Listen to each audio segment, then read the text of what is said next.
여러분들 자꾸 과식을 하게 되거나 이것저것 다이어트를 해봐도 좀처럼 살이 빠지지 않고 계시나요? 오늘 이 영상을 보시게 되면 최신 뇌과학과 인지과학에 근거해서 두뇌를 해킹하여서 다이어트를 할 수 있는 방법에 대해서 아실 수 있게 될 겁니다.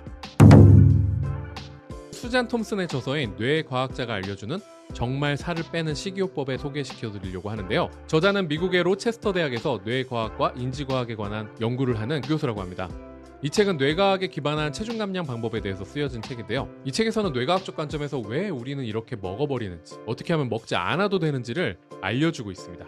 여러분은 다이어트에 한 번이라도 성공하신 적이 있으신가요? 한 조사에 따르면 지수가 비만도에 이르는 사람의 99%는 다이어트를 시도하였으나 실패를 하였고, 나머지 1%의 사람들도 결국 몇 년 뒤에는 원상태로 돌아간다고 합니다. 이런 연구 결과가 아니더라도 주변에 보면 다이어트에 성공한 사람을 찾아본다는 것은 매우 어려운 일인 걸 아실 수 있는데요. 왜 이렇게 다이어트는 어려운 것일까요? 사실 두뇌가 우리의 체중 감량을 방해하고 있기 때문입니다. 구체적으로 뇌는 크게 세 가지 면에서 다이어트를 방해하고 있습니다. 첫 번째는 의지력인데요. 불어난 체중에 충격을 받아서 다이어트를 하기로 결심했음에도 불구하고 퇴근 후에 집에 돌아오면 너무 피곤하고 스트레스 받아서 그냥 먹어야겠다 생각한 경험은 없으신가요? 이것은 의지력이 떨어졌기 때문입니다. 의지력이란 자신을 통제하여서 일을 성취하는 능력이기 때문에 의지력이 있음으로써 집중하거나 감정을 억제하고 어떤 행동을 할 수 있습니다. 하지만 이 의지력은 삶의 다양한 분야에서 자제력을 발휘하게 되면서 점점점 소모되기 때문에 시간이 흐르면 잘 작동되지 않습니다. 예를 들어서 많은 사람들이 출퇴근하는 시간부터 감정에 휘둘리거나 무의미하게 유튜브를 보거나 메일을 확인하는 등으로 의지력을 소모하기 시작하는데요. 그래서 이렇게 하루를 마치고 집에 돌아왔을 때는 의지력은 거의 바닥일 수밖에 없습니다. 게다가 마침 의지력이 떨어진 타이밍에 저녁 식사 시간인 경우에는 식욕을 억제하는 것은 어렵고 마구 먹어버리는 것입니다. 따라서 이 책에서는 의지력의 단절이라고 표현을 하고 있는데요. 두 번째 요인으로는 배고픔입니다. 우리는 음식을 먹으면 뇌의 시상하부를 하는 부위의 지시에 따라서 포만감을 알리는 호르몬인 렙틴이 분비되면서 식욕을 억제할 수 있습니다. 살이 잘 안 빠지지 않는 분들은 이 렙틴 호르몬에 잘 반응하지 않는 건데요. 이렇게 되면 계속 배가 찬 느낌이 들지 않아서 헛헛해서 자꾸만 음식을 먹게 되는 이유입니다. 왜 렙틴 호르몬에 반응하지 않게 되는 것일까요? 그것은 인슐린이 과다하게 분비되면 렙틴의 작용을 방해해서 쉽게 포만감을 느끼지 못하게 된다고 합니다. 결론적으로는 탄수화물의 과다 섭취가 공복감을 유발할 수도 있다는 것인데요. 세 번째는 단 것에 대한 탐닉입니다. 다이어트를 하면서 달콤한 것을 죽도록 먹고 싶다고 생각했던 기분이 들으셨던 적 있으신가요? 이런 경우는 대부분 뇌가 당 중독에 빠졌기 때문입니다.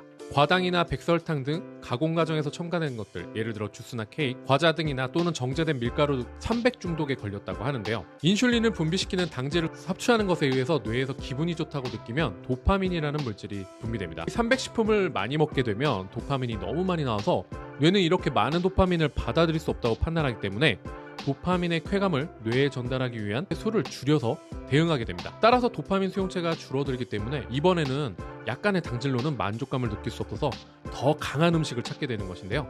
이것으로 인해서 마치 마약처럼 참을 수 없는 갈망을 낳게 되는 것입니다. 그렇다면 어떻게 하면 두뇌가 우리의 다이어트를 방해하는 메커니즘을 파악하여서 살을 뺄 수 있을까요? 이제 뇌를 해킹해서 살을 빼는 방법 4가지 포인트를 소개해드리겠습니다. 첫 번째는 넘지 말아야 할 분명한 선을 긋는 것을 추천드립니다. 왜냐하면 명확한 선을 그어 놓음으로써 다이어트에 있어서의 식사의 판단 기준이 되는 것입니다. 우선 당류 섭취를 끊어야 합니다. 왜냐하면 그동안 손 놓고 있었던 렙틴 저항성 등을 회복하기 위해서입니다. 과당이나 인공 감미료 또한 인슐린에 작용하고 있기 때문에 끊는 것이 좋습니다.